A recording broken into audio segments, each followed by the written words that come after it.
Hey, team, we've got a great show for you today. Our guest is Collin Mitchell, and he's the managing partner of Leadium. And Leadium is a B2B lead generation agency. But you'll hear from today's discussion, he's been with lots of different organizations over the last 10 years in professional sales, almost every 2 years, investing in or running a different sales organization. Collin's probably best known for being the host of the Sales Transformation Podcast, which is one of the top 1% of all the podcasts out there. He has an amazingly large subscriber base to that podcast, and he's had about 300 different conversations with great sales leaders. And in fact, even I got to be on that show with him and really enjoyed the conversation. Because of that breadth of discussions, I get into a conversation today with Collin where I'm very interested in understand what has he gleaned from all of those conversations.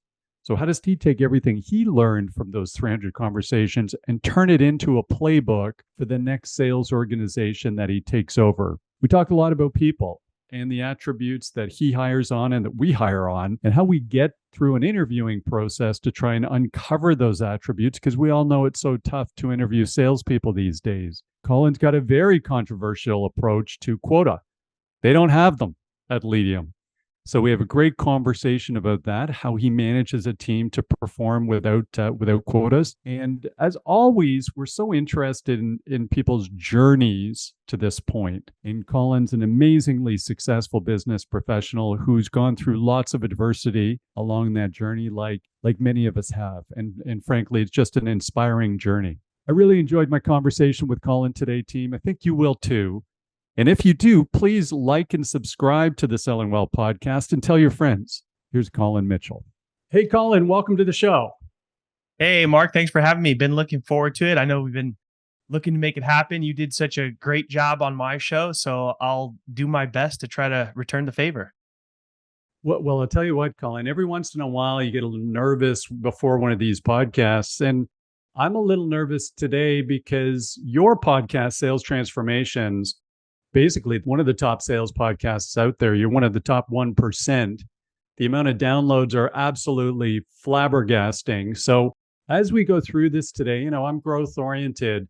Please feel free to coach me in real time in front of the audience on how to do these things better. I think you'll do just fine. You showed up and rocked the mic like a pro when you came on my show. So well, thanks for that, Collin. Now, lots of changes in your life recently. We were just chatting about offline. Tell us what's going on.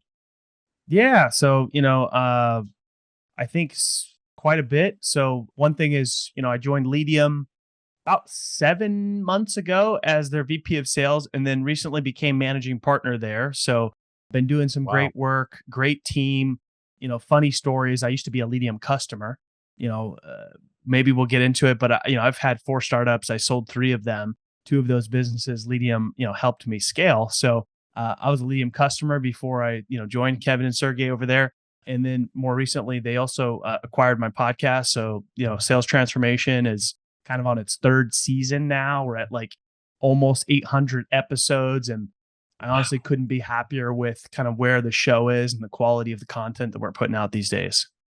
Well, you've got such a great model for the show. I really enjoyed being on it, and you run it so well. So there, folks listening, please go check out the Sales Transformation Podcast. You're very likely already doing so, but there's small bite-sized chunks of massive amounts of content and information and value. So I think it's just a great model, and I really enjoyed being on the show and learning from you from that one. But you did talk about a little bit about your background. I think you've got an amazing background with your 15, 16 years in professional sales, sales hacker, and all the rest of it. Collin, tell our listeners a little bit about your journey in professional sales. Yeah. So I actually, didn't go to college, didn't really quite know what I wanted to do with my life, to be honest. Was not the most responsible young adult. My first job was really moving around furniture. And, prior to that, I grew up poor. I was raised by a single mom, one of 4 boys. And, she did the best she could, but, we struggled more often than not. And so I didn't really know what I wanted to do other than the fact I knew I didn't want to be poor. And sales seemed like a great way to not be poor. And when I got that first sales job, I never really looked back. I, took it very seriously. I was the first one into the office every single day. I was the last one to leave every single day. And look, I'm not promoting, hustle culture or anything like that, but that's what it took, and I was willing to put in that hard work. And, some people are these days, some people aren't. But that's Right. what it took for me. And, that worked my way up to the top very quickly, as one of the top full cycle AEs. And then after that, I got my first leadership position and did that and learned a lot more new skills, made a lot of mistakes, learned a little bit more business acumen and experience. And after that, started my first company with my wife. And we grew that from 0 to 5 million in 26 months. And Wow. after that, started a few more companies, had a couple of exits, and now here I am at Leadium. Well, what an amazing story and amazing journey. So thanks for sharing that and being open about it. And by the way, for everyone listening, it's never a bad idea to work really hard. And I know Yeah. at certain periods of time, we have our natural ebbs and flows. Those of you who are fans of Peloton, I'm a huge fan of the Peloton. They'll Yeah. tell you your fitness level, no matter who you are, your fitness level is not on an upward slope all the time. So you keep testing, but things go up and things go down and things go up and go down. You keep working through it, but overall, it starts moving up. But we can't go at 10 all the time, but I think there's certain times of year where you really have to, increase your activities, increase your energy, increase the hard work, put up a little bit of elbow grease. And as we record this podcast on October the 11th of 2023, we're starting, Q4. And for those of us in technology, this is a busy time of the year, the next 45 business days. An absolutely disproportionate amount of business gets closed in these next 45 business days. So it's kind of a good time now to put in some elbow grease. Yeah. I mean, I think great point. And I think there's also like different phases, right? Like, hey, when my wife and I started our first business, we had very low expenses. We had no kids. Our first office was our living room. Very easy to just throw ourselves into work saying, hey, we're going to put in this hard work now for, planning for our long-term future. But, I think the thing is with Q4 for every sellers, which is obviously top of mind and relevant, hopefully you're not just now shifting gears of putting that work in, right? Because, Right. the work you do in this quarter doesn't always pay off in this quarter. So hopefully you've been Right. preparing in Q3 to close out Q4 strong. Well, that's an excellent point. And by the way, if you happen to be one of those folks who's looking a little light, in Q4, this is a time where you go hard with the hope again for Q1, Q2 next year. Give yourself reasonable goals and expectations, but Q1 and Q2, position yourself for great things in Q1 and Q2. So Collin, again, we talked 800 podcasts. Talking to sales thought leaders. First of all, flabbergasting. Second of all, what a joy to meet so many sales thought leaders. And then you've been involved in so many businesses. I'm really interested to hear, how have you taken, all of the learning from all of those conversations, and how does that break down for you when you walk into that next startup? Because I know you're really kind of a towering strength at taking companies from 1 million to 10 million in revenue. When you come in and do an assessment of where a company's at 1 million, how have you taken all that learning and built it into this sort of methodology? I bet you have a repeatable methodology you apply. The next time you're looking at that startup or you're looking at investing in them, what are the things what filters do you use to look at a business like that? And then if you were going in and taking over the sales organization, what's your approach or methodology or playbook? Yeah. It's a tricky question. It sure is. I thought about that one. Because there is no simple answer. Every organization is different to some extent. Now, Fair. there's some basic principles of a sound go-to-market strategy, but I think where a lot of people get stuck is thinking what worked in the last startup is going to work in the next startup. Right. And that's not always the case. That could be simple as how what your sales team looks like, right? Do you break out the SDR function and have AEs? Do you not have an SDR function and have full cycle AEs? Do you outsource the SDR function? Do you do it in-house? Like, these are all really critical things to building a sound foundation of your sales team. And then, you even get more into the lower the ACV, right? Is there more of an emphasis on marketing versus sales, right? Yeah. Where are you going to, put budget and allocate? Are you bootstrapped? Have you raised money? These are all things that you have to look at in order to decide what the best possible, strategy is. But at the core, I think a lot of it comes down to, well, how do we get to product market fit? How do we get to product messaging fit? And those are kind of the essential things. If you can figure those out, then everything else tends to kind of work itself out for the most part to a certain extent. And the more you grow, then you have different challenges and problems. The other thing that I think a lot of people make mistakes early on is, one, hiring sales leadership too soon. Two, investing in expensive tech too quickly. There's a common misconception that, a lot of people want all the fancy tools, all the shiny bells and whistles. And ultimately, below $1 million in revenue, even up to a few million in revenue, you don't need a lot of that stuff.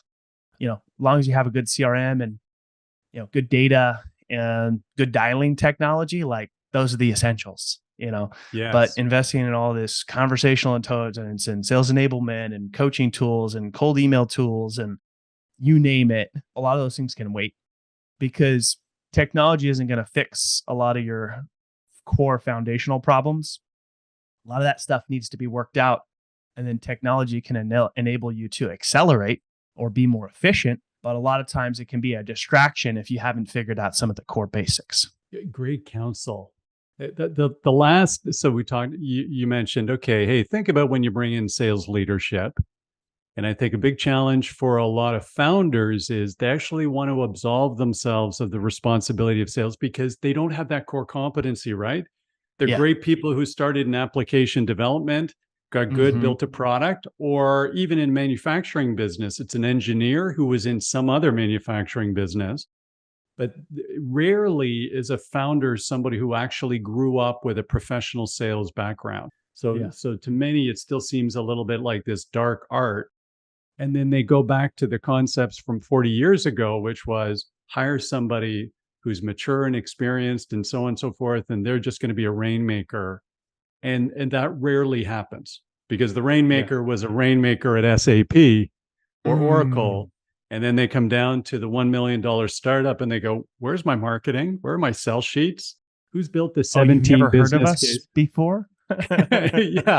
Right. Yeah. You're not knocking on my door to go to our annual conference in Orlando. So very good counsel there. Yeah. And I think, and another thing to just kind of add to that, right? Like, let's assume you're maybe raised, had a good round of funding. A lot of times people hire too quickly. They're like, oh, we got money, we got to spend it, and they get in this cycle of playing the numbers game of like, and at the expense of people, right? Because people, this is very common sales. People at their core believe sales is a numbers game, which is, numbers are important. You and I get that. And I don't even know if you agree or disagree with this, but sales is not just a numbers game, right? Because what happens when you're playing it as a numbers game, you're just throwing stuff at the wall and seeing what will stick. And what that looks like is, more emails, more phone calls, very little strategy, if any. And then they take it all the way to the extreme of people. Well, let's just hire more people. Let's just keep hiring more people. And then eventually we will, hit the revenue goals at all costs. And so that's another mistake that a lot of people, tend to make. And, I know that you were recently on Andy's podcast and I've been on his podcast. Yeah. I love the new podcast. I've been a little bit obsessed with win rate now since he's kind of gone down that train. And I think it's a very important initiative that he's focused on because it's laughable that, tech and SaaS companies think winning 20% of the time is good or even Right. great. Well, you think of, the days when you and your wife were running your business on your couch. The truth of it is, and certainly in the early days of In the Funnel, in those days, your win rate was probably like 60, 70%. You couldn't Yeah. afford to invest a ton of time in working lots of deals. Like your ability to qualify and move on was so tight because you just didn't have the bandwidth to waste time with deals that weren't real. There was this, and you're a mature salesperson, you know what you're doing. There's qualification that takes place. I think you're absolutely right. I think we might be leaving this era right now, Colin, and I'm really interested in your opinion. Where again, let's go back in time 2 years ago. There'd been 7 years of VC money going into tech companies, just exploding sales organizations, and then the world became polluted with garbage emails. There's a whole group of Yeah. people turning LinkedIn into the world's biggest Oh, spam engine. don't get me started. All these kinds of things. And at the core of these poor folks, they were hoping technology could absolve them of the need to be able to have an engaging conversation, showcasing business acumen and industry acumen and sales acumen. But they didn't have it. So Yeah. and then of course, as soon as we have that first live conversation, all I'm going to do is, as quick as I can, just try and punch you into a demo where we're going to just talk to you at you during a demo as well. And again, this is where Wow. these conversion rates just become minuscule. Yeah. In very accurate description of the problem or the monster that's been created. And sometimes I can be a little bit jaded because I'm so in the like B2B tech and SaaS. And like if you look outside of that, then things are a little bit different. Yeah, you're right. But the thing is that, if you really look at what the core of the problem is, and it's reps putting stuff in their pipe that never should be there in the first place Right. Right. You're absolutely because right. they've got managers breathing down their neck Yeah. about their activity and pipeline creation quota. And, then you get everybody thinking we need more leads. So we need more people, we need to spend more money, whatever the case is. When really they probably have more than enough leads. They're just not focusing on the right ones or Yes. disqualifying enough of the leads, right? So, like, just for example, at Leady, I mean, we're a service business, but we disqualify on average 62% of our deals that we engage with on our first call never get to opportunity. And the ones that get to, stage 2 opportunity, we close 87% of the time. So Wow. we are very selective, and we're fortunate that we can kind of pick and choose who we want to work with based on criteria that we know that's important and things that we look for that make a great customer for us. Well, first of all, those two numbers are staggering. I hope they came out in Andy's podcast. I bet they did Yeah. because they're so Yeah. important. Let me ask you this, Colin, because it's such a great thing to bring up. How do you coach your team so that they're on that first call and they disqualify 62% of the folks, on the other end of the call? What are they doing, or how are they mirroring against an ideal client profile? How do you help them with that disqualification? How do you coach them to be so good at disqualifying somebody?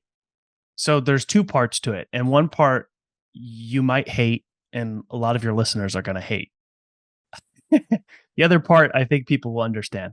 So, number one is when we go on our first call, which is a 30-minute call, 25 minutes of that call is us asking lots of questions. And then we say Right. 5 minutes to pitch if we feel that it's, a good fit. Yeah. And in that, we are really uncovering, like, is this a company worth partnering with? Is this somebody we would, want to work with? Do they have something unique about the problem that they solve, about, a niche that they work in? So there's all of these things that we look for that we know makes a successful customer. Now, if it's a successful customer, we've been doing this a long time. We've, helped companies raise over $7 billion in funding. We've had 80 companies be acquired, and we've had 6 companies IPO as a result of the work we've done for them. So we know very well if we want to work with them, we can do good work. Mhm. So that's part one, which I think a lot of people will understand. Now, the second part, a lot of people are absolutely going to hate and probably may not work for your business, and that's fine. We don't have quotas. No, there's something to unpack. So by the way, on the first part, I think the whole world is applauding very loudly to hearing, hey, we just do proper discovery and Yep. engage somebody. And by the way, your team must have reasonable levels of business acumen and industry acumen to be able to get people to respond for 20, 25 minutes of questions before they get frustrated. So you have to earn the right, as you know, for every one of those Yeah. questions. And they must be great questions to get people engaged. Love this thought about the no quota. So tell me about why you have no quota and what you think that does in terms of helping the organization grow faster. Yeah. So this does not, full context, this does not work for every business, Right. which, Fair. Yeah. may or may not work for your business. If you're Yeah. a large organization, you might be like, this guy's a whack job. Right. So we understand our business extremely well as far as pay people well, they do a good job, and what it looks like from a profitability standpoint. And that's because Yeah. we are bootstrapped, right? So we understand from a profitability standpoint what the expectation is of what a rep should be closing in order for it to be profitable for the business Yeah. as a whole, Yeah. which is important for every business. So it's just kind of a loose, like, hey, we kind of expect you to do this between this. Some months you and surprisingly enough, they always kind of hit within that range. Mm. Consistently. Do you think? Consistently, we hit within that range of the loose expectation. It's not this, hey, just close whatever. Like if you don't close anything, like that's fine too. It's not that.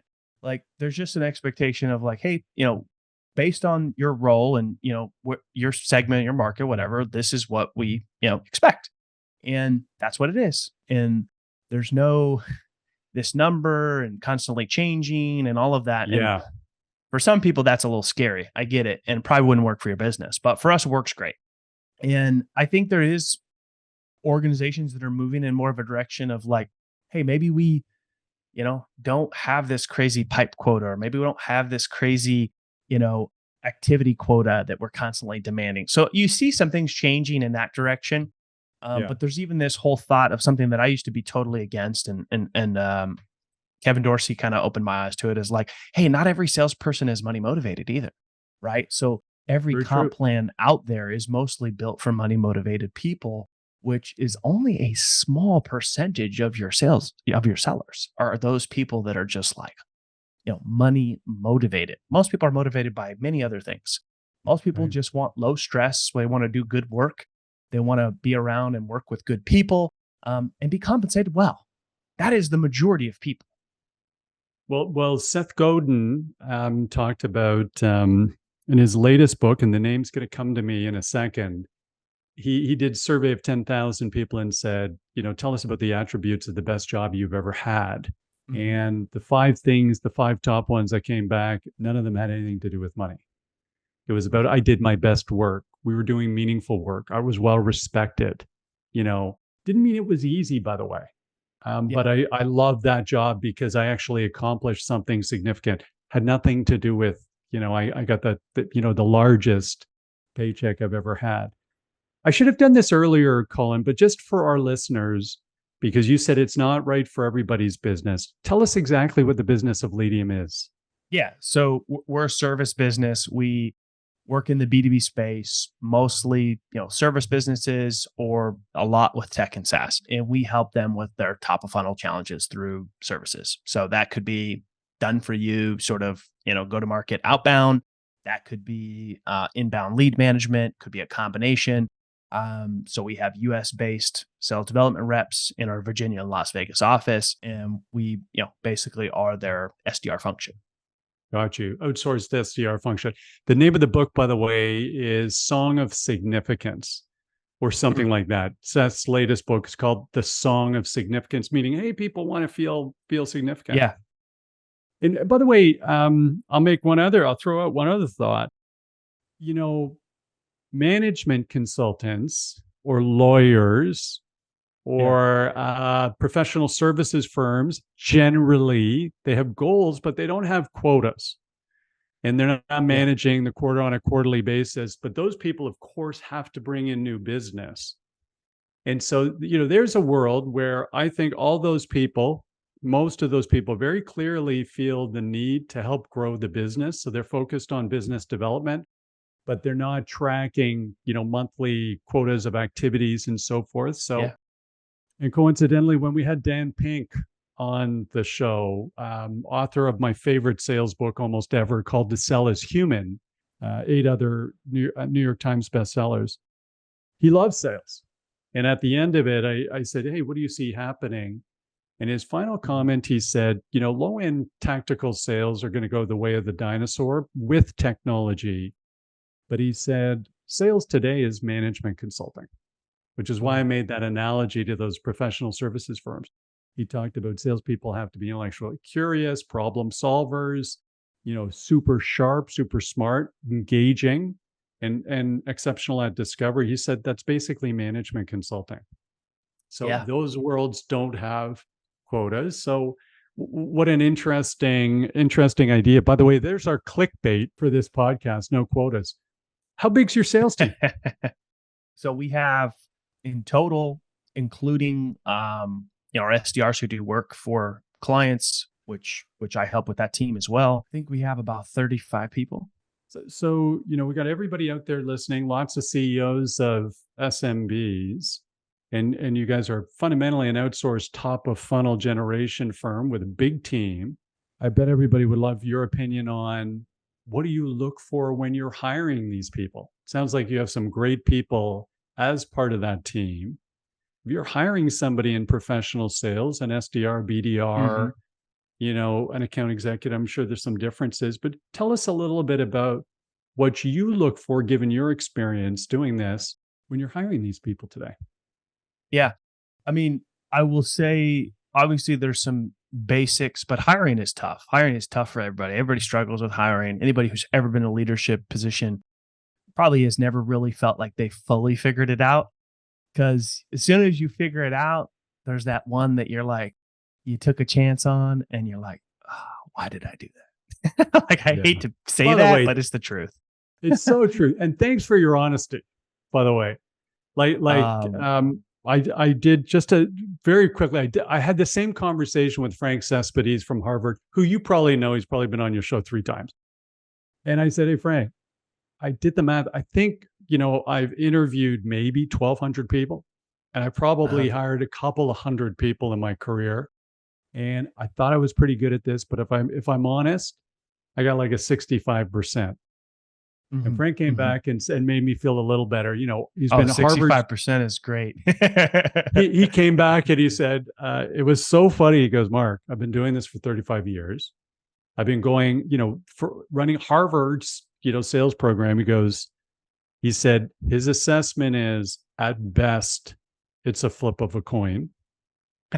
And he said in the 90s, he started pontificating to people saying, it's such a flip of the coin that if you see somebody on paper, there's almost no point to interview them because it's only going to be a 50-50 chance anyway. So he said, don't bother interviewing. He said he started talking about that and preaching that for a few years until the world just wouldn't accept it. So he went back. But so I appreciate your honesty. We get a lot of people saying, hey, I'm experts at this and all of this kind of stuff. I'm with you. This is hard. It's hard. It's hard.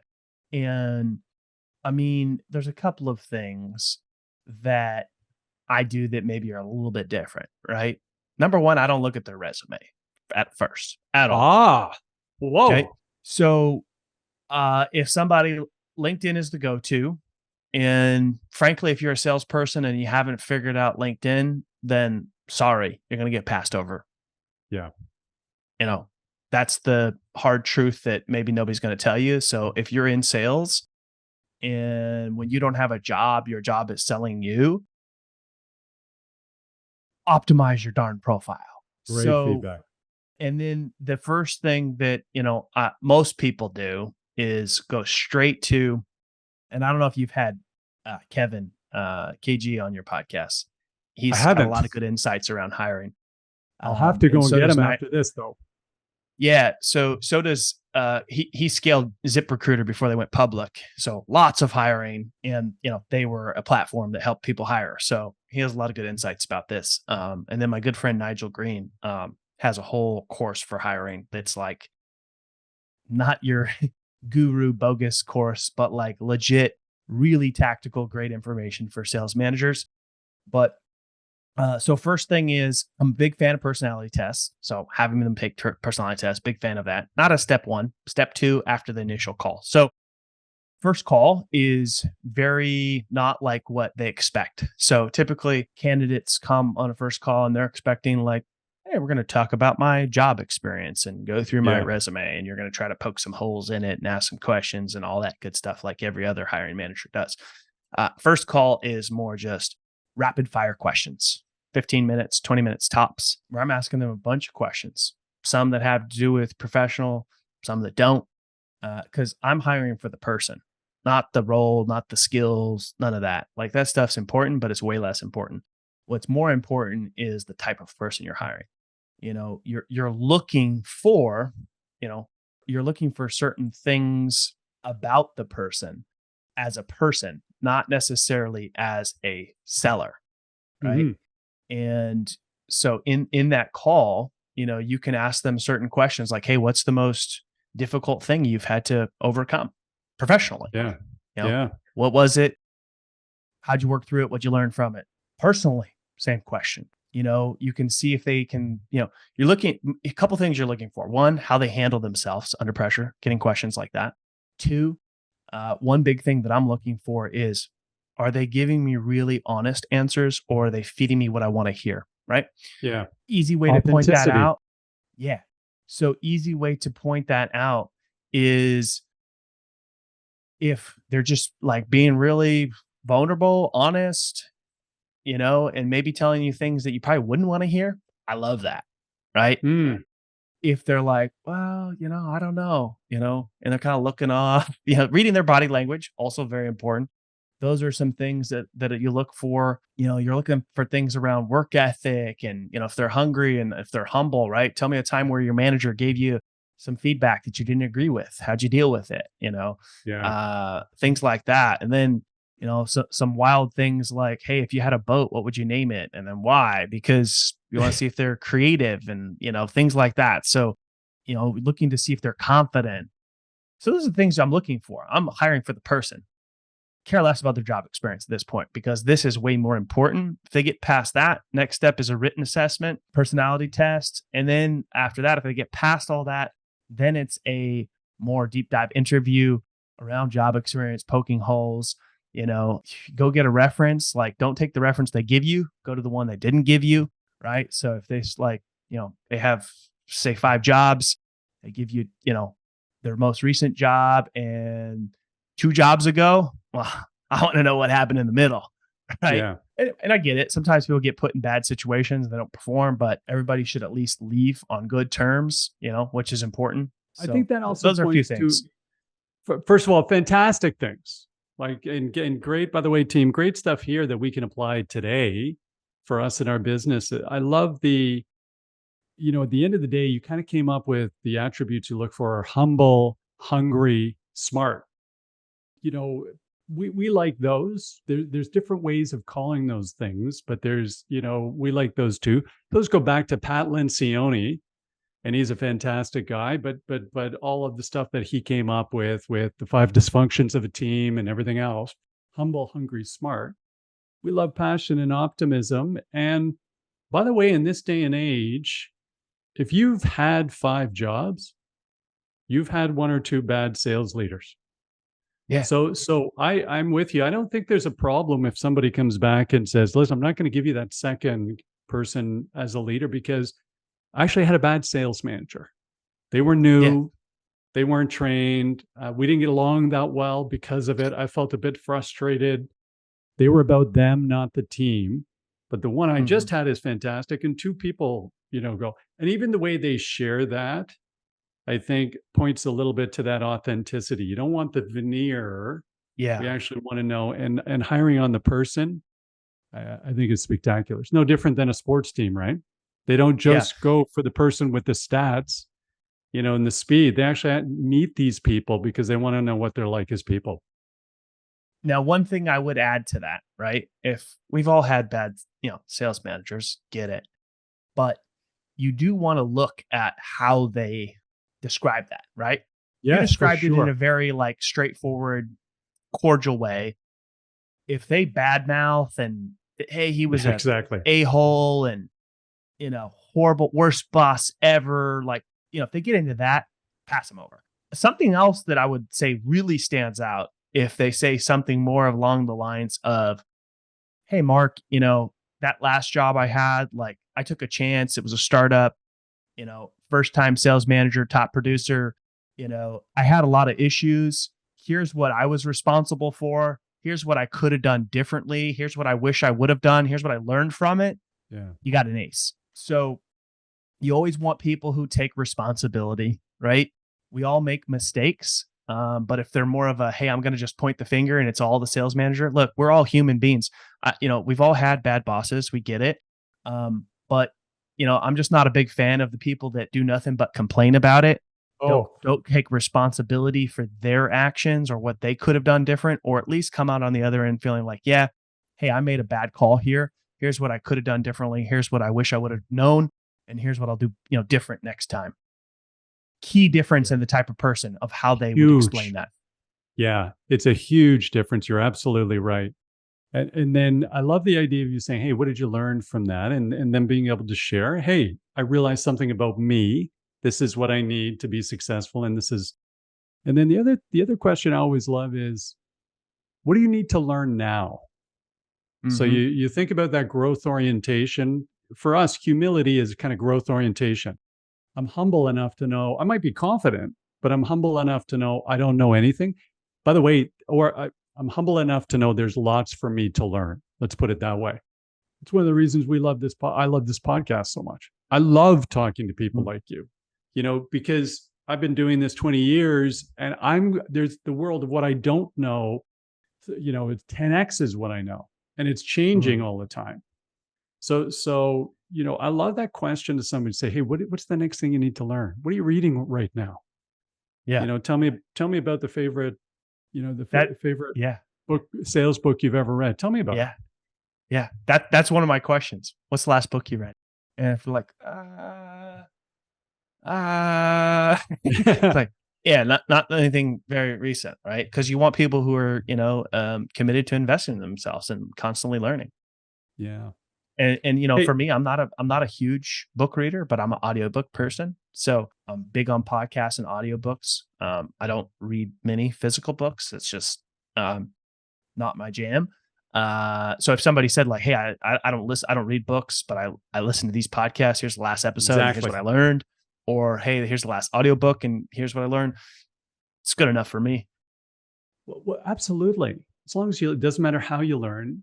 One of the things we find a lot, and it's just an opportunity for people, is we say, "Tell us, about your favorite sales book," and they'll go, "Hey, the Challenger Sale." And we'll Mhm. go, "That's fantastic. We love Matt Dixon. I think he's been on our show 3 times. I love it. Yeah, the guy's great." Yeah. So I said, but the next question is, what'd you get from it? What did you take from that book? And you'll get people going, I'm not sure. The Challenger Sale in every chapter references the same 3 things: teach, tailor, take control. It's a Yeah. great book. You remember it's well written. Teach, tailor, take control. So, folks, when you're out there, when you're reading and listening to these podcasts, maybe, and learning, take some time to pull out your phone, dictate, and pull out the things you like. Capture them Yeah. so you can go back to them. Teach, tailor, take control. You could even do it in the car. Be safe. Yeah. But, so you don't have to be highlighting and taking notes, but you do want to make sure you don't just expect yourself to remember something super well on one read, because not many of us do that. No. And the interesting thing is, depending on how they answer that question, it tells you either one of two things. They didn't actually read the book, which is not good, or they don't retain things very well, also Yeah. not good, right? Uh, and so I think it reading 52 books a year is not something you want to wear as a badge of honor, right? If you read 3 books a year and you actually take a lot from them and put them into practice, that says a lot more about who you are than I've read 52 books this year, but I've put nothing into action and remember very little.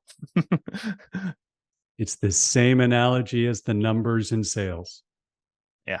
Hey, did I make 100, this quarter, did I make 100, have 100 approach calls and have 3 progress into the next stage? Probably Mhm. better if I had 10 approach calls where 3 progressed to the next stage, or I had 10 approach calls and 4 went to the next stage. Not Yeah. just the number, it's what did I get from the effort? I got to ask this question, given where, I'm 100 deep in these podcasts, Colin, and this will be my last question. I know you're so busy. Your Yeah. energy and enthusiasm for talking about this is absolutely contagious. And all I'm thinking about on this side of the mic is going, this guy's had 800 conversations with people. Isn't he sick to death of this topic yet? Tell me about why you love professional sales so much, because it's clear to me that you do. Why is it you love this whole discipline so much? Yeah. So I'll give a little context first and then I'll answer the question. So, to be fair, it's not 800 conversations, it's 800 episodes. So, we've done Thank the you. iteration of the podcast has changed, but I've probably had A lot. 300 conversations, if not Yeah. more.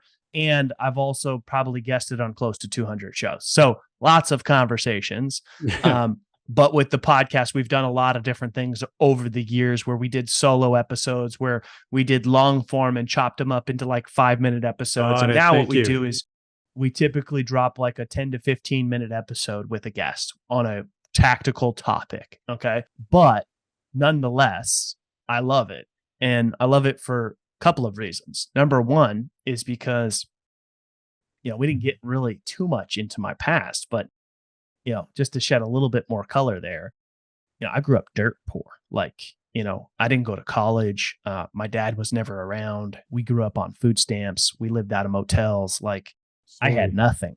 And so when I got my first sales job, it was my only way out. And within 12 months, I was making 6 figures. And Wow. I never looked back. And then I started to, and I learned some bad habits early on. Your typical sleazy commission breath salesperson. That was me. And I had to unlearn a lot of those things. And I didn't have a lot of like mentors or didn't really, I was not really the type of person at that stage of my life that was willing to like invest in coaching or, something like that. So the only way that I could learn was following people on social media, reading blogs, listening to podcasts, and reading books. And that's how I learned. And so I had a lot of like mentors from afar. And so the podcast has kind of been, and now like I have a life that I couldn't even have dreamed of. I live in a beautiful place and have things and 4 kids and a beautiful wife and you name it. And that's all because of sales. And so the podcast has kind of always been my way of giving back to the sales community for the person like me that comes from nothing Great. and has a, somewhere that they can count on that's reliable. I mean, we drop almost daily content on the podcast, on LinkedIn, and a weekly newsletter, all for free. And it's kind of my way of giving back to the sales community for the person like me that doesn't have resources, money, didn't go to school, and could have a life, beyond their wildest dreams. Well, first of all, I am so sorry for the hardship you encountered, and amazed at the success that you've earned for yourself with your wife and your team. Mm-hmm. And it's amazing on this podcast when we talk to all of these incredibly successful people, the amount of challenge they have gone through to get to where they are. It's Mm-hmm. never this linear path and this slope of acceleration. It's always, ups and downs and challenges, and then they showcase resilience. You first of all, Colin, such a pleasure having you on our show. So thank you for joining today. It was great to connect with you. And you mentioned a few things there, but could you just remind our listeners, how do they get to leverage you as a mentor the same way you leveraged others. What resources are out there for them today to engage you? And of course, team, we're going to have all of these in the show notes. Yeah, I mean, I can give you links, but just to keep it super simple, number one, it takes a lot of hard work to put on a good quality podcast like the Selling Well podcast. Trust me. Oh, thank you. So the first thing that you can do is, give the show a rating, write it a review. It's the best way you can show your gratitude to Mark. Share the show with your friends. And then if you love podcasts like I do, you can check out Sales Transformation on any and every podcast platform. We drop almost daily content there. And from there, you can pretty much find everything else, whether it's, LinkedIn, website, newsletter, you name it. It's all there. Thank you. So, by the way, Collin, thank you so much for the gracious comments. Team, those links are in our show notes today. I'm going to encourage everybody immediately go to the Sales Transformation podcast. That's ranked as one of the top 1% of podcasts in the world. So we want to go and check that out today. I want a special thanks to Collin Mitchell today. What a wonderful guest. So great to spend this time with you, Collin. And team, thank you for joining today. As Collin mentioned, we run this podcast to improve the professionalism and performance of B2B sales. And in doing so, we think we're helping improve the lives of professional salespeople. We want to hear from you. So if you think there's another way that we can run this podcast to add even more value to you, please let me know. And we love constructive criticism. My personal email is markcox@inthefunnel.com. markcox@inthefunnel.com. We respond to every single person who gives us feedback, and we're very appreciative of it. Thanks, everybody. Great selling, and we'll see you next time on the Selling Well podcast.